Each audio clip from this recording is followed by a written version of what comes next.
You're 23, selling coke out of a tire shop in Tepito. Small time, enough to pay rent and keep your daughter in diapers. One Tuesday, a customer turns out to be an undercover. They find 200 grams in the back room. Your public defender meets you for 11 minutes before the trial. The judge gives you 15 years. Your daughter is 3. She'll be 18 when you get out. If you get out. You wake up to the sound of metal on metal. A guard dragging his baton across the bars at 5:30 a.m. Your cell is 2 by 3 meters. Concrete slab for a bed, steel toilet with no lid, a window the size of your hand. The walls were white once. Now they're the color of accumulated hopelessness. Your cellmate is already awake. His name is Cyphrus, former accountant, in for tax fraud. He's been here 2 weeks and still flinches every time a door slams. He's soft, scared, completely out of his depth. You look at him and see a liability. You also see an opportunity. First day, they explain the rules. The official ones are simple. No fighting, no drugs, no weapons. The real ones are more useful. You pay plaza, 5,000 pesos a week to the man who controls your block. You respect the hierarchy. You never talk to authorities. If you can't pay plaza, you end up in the bad section where the rules are replaced by something worse. Nothing at all. The man who runs your block is called La Torre. Tall, quiet, never raises his voice. He doesn't control through fear exactly. He controls through a network of favors so dense that removing him would collapse the entire economy of the block. He decides who eats, who works, who sleeps safely. The warden signs paperwork in an air-conditioned office. La Torre runs the prison. You learn the economy fast. Everything costs triple what it does outside. A can of tuna that's 18 pesos on the street is 50 in here. Instant coffee, cigarettes, soap, all marked up. The prison store is a closet run by one of La Torre's men. It's a monopoly with no regulator. But the real money isn't in the store. It's in what doesn't officially exist. Drugs come in through guards who need to pay mortgages. Through lawyers with briefcases nobody checks properly. Through visitors who hide things in places you'd rather not think about. The prison that's supposed to keep crime locked in has better product distribution than most pharmacies. Your entry into the economy isn't drugs, it's food. You notice the prison kitchen is run by 2 guys who can barely boil water. The meals are punishment disguised as nutrition, rubber rice, gray vegetables, mystery protein. You volunteer for kitchen duty. Within a month, you're running it.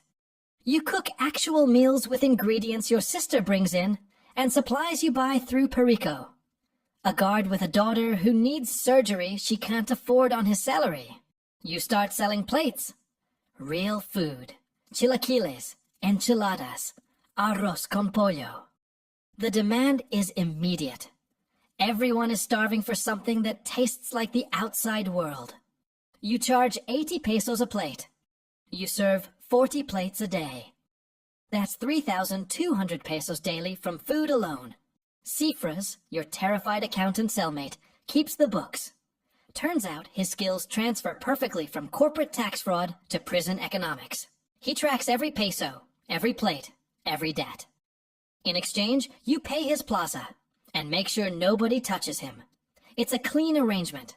You protect his body. He protects your numbers. Perico becomes your supply line. He's a decent man in an indecent situation. His daughter has a kidney condition. Treatment costs 30,000 pesos a month.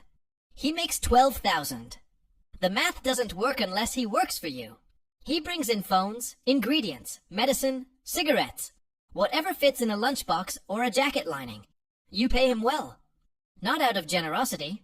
Because a well-paid guard is a reliable guard, and a desperate one is a dangerous one. He becomes your most valuable employee. He never calls it that. You never call it that. But that's what it is. The food operation is a front door. The real business is communication. You acquire phones. Smartphones that cost 3,000 outside sell for 25,000 inside. But you don't just sell them. You sell the service. Inmates pay you to relay messages to contacts on the outside. Business instructions, family updates, legal coordination. You're the prison's telephone company. You charge per message, per call, per connection. Cifras builds a ledger system with codes. Blue package arrived at the North Store means a shipment reached Tijuana. Aunt is sick means there's trouble with a plaza. You develop an entire language. It's ugly poetry, but it works. Your sister Alma visits every 2 weeks. She's 20, studying nursing. She takes 2 buses and waits in line for 3 hours to sit across from you for 30 minutes. She brings Tupperware that the guards disassemble like bomb technicians. She tells you about her classes, her professors, a guy she's dating. Normal things. Outside things. You listen like a man drinking water after crossing a desert. She doesn't know what you do in here. She thinks you cook for the cafeteria and keep your head down. You let her believe that. Her belief in a better version of you is the only clean thing left in your life. When she leaves, the walk back to your cell is the longest distance in the world. You witness your first killing 3 months in. A man in Block C owed La Torre 40,000 pesos. Had 6 weeks to pay. Didn't. They cornered him in the showers. 4 men with sharpened metal. Toothbrush handles, pieces of rebar, anything that punctures skin. They stabbed him 30 times. Guards arrived 15 minutes later. No cameras in that section. There are never cameras where it matters. You watch them carry the body out on a stretcher. You eat dinner that night. Your appetite doesn't change. You notice that about yourself, and it bothers you more than the killing did. 6 months in, the water system breaks. Not dramatically, no burst pipe, no flood. It just slows to a trickle, then stops. For 9 days, 800 inmates share water trucked in by the government. 2 liters per person per day. Try drinking, washing, and flushing with 2 liters. Fights break out over bottles. A man in Block C gets his jaw broken over half a liter. The heat makes it worse. Concrete holds temperature like an oven. Your kitchen operation saves you. You trade meals for water rations. Plates of chilaquiles become currency worth more than cash. Cifras recalculates the books daily. By the time the water comes back, you've accumulated enough favors and debts owed to you that your position in the block jumps 2 levels. Crisis is just opportunity wearing dirty clothes. La Torre falls on a Thursday. Not murdered, transferred. A new cartel alliance pressured the authorities to move him. One day he's running 3 blocks. The next, he's in a van headed to a federal facility in Durango. His network collapses in 48 hours.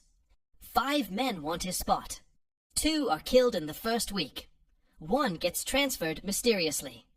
The winner is El Russo, a man from Sonora with pale eyes and a reputation for solving problems with a level of violence that makes everyone else look restrained. He's loud where La Torre was quiet, impulsive where La Torre calculated. The plaza fee goes from 5,000 to 8,000 a week. He demands a cut of every operation in the block, including yours. You negotiate. You offer him free meals, priority phone access, and Cifras' accounting services for his own operations. He accepts. You stay in business. Adaptation isn't a skill in prison. It's oxygen. Your daughter visits once a month. Your ex brings her. The visits are 30 minutes behind glass. You watch her grow in half-hour increments. She's 4, then 5, then 7. She loses teeth and gains new ones between visits.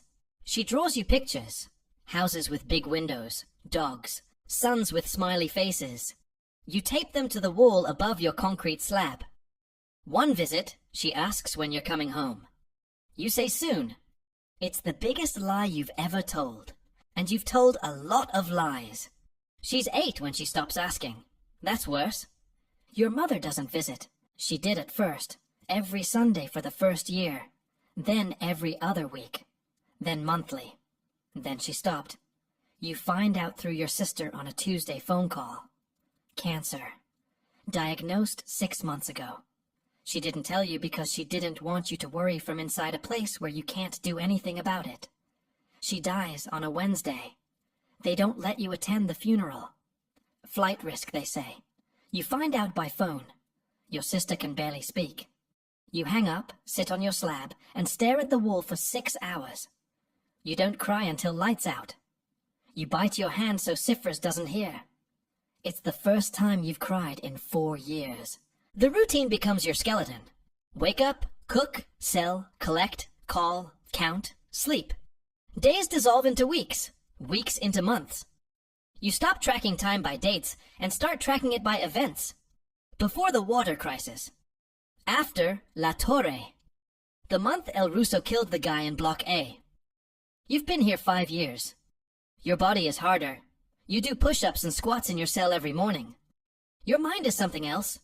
You read books your sister brings. Novels, history, biographies. The words describe a world that feels fictional now. You know more about prison plumbing than you know about current events. A new president got elected. You found out 3 days after everyone else. Your lawyer finds a technicality. Procedural error in the chain of evidence. Your sentence drops from 15 to 10. You've served 7. 3 more years, possibly less with good behavior. You should feel something. Relief, hope, excitement. You feel a low hum of anxiety that you can't place. Then you realize what it is. You don't know how to exist outside anymore. In here, you know the rules. You know who to pay, who to avoid, where to stand, when to speak. You have a role. The kitchen boss, the phone company, the man with the numbers. Out there, you're a 30-year-old ex-convict with a GED and a felony record. You can't cook chilaquiles for 80 pesos a plate on the outside. The skills that keep you alive in here are worthless out there. Or worse, they're the exact skills that would land you right back. They release you on a Tuesday morning. The gate opens and the sunlight hits your face and it physically hurts. Your sister is waiting in a borrowed car. She hugs you. You stand there with your arms at your sides for a few seconds before you remember how hugging works. She drives you to her apartment. It's small, clean, normal. The silence is wrong. In prison, silence has texture. Breathing, distant yelling, metal on metal. Here, the silence is just empty. You sit on her couch and don't know what to do with your hands. Your daughter is 10 now. She's tall. Looks like her mother. She's shy around you. She calls you by your first name, not Dad. You take her to get ice cream. She orders strawberry. You sit across from her at a plastic table and realize you don't know what a 10-year-old talks about. You ask about school. She gives one-word answers. You're a stranger who shares her DNA. Building a relationship from behind glass was always an illusion. The real work starts now, and you have no tools for it. You get a job at a car wash, minimum wage. Your boss is 22. You take orders from a kid who was in elementary school when you went in. The work is simple and humiliating and honest. That last part feels foreign. You make 6,000 pesos a week. Your prison operation made that in 2 days. Every night your phone rings with offers. Old contacts, people who know what you can do. Easy money. Real money. You decline. Not because you found morality, because you did the math. Your daughter is 10. If you go back in, she'll be 25 when you get out. She won't visit. She'll just be a stranger with your last name. Some equations only need to be solved once. You sleep on your sister's couch. You stare at the ceiling. The apartment is quiet. No guards, no metal, no screaming. Just the refrigerator humming and the sound of traffic outside. You should feel free. Instead, you feel like a fish that got thrown back into the ocean after years in a tank. The water is the same. You're not. That wraps it up. The story is fiction, but right now someone is waking up to that same sound of metal on metal and starting another day of this exact life. If it made you think, drop a comment with your biggest takeaway. More deep dives coming. Hit subscribe so you don't miss the next one. See you in the next one.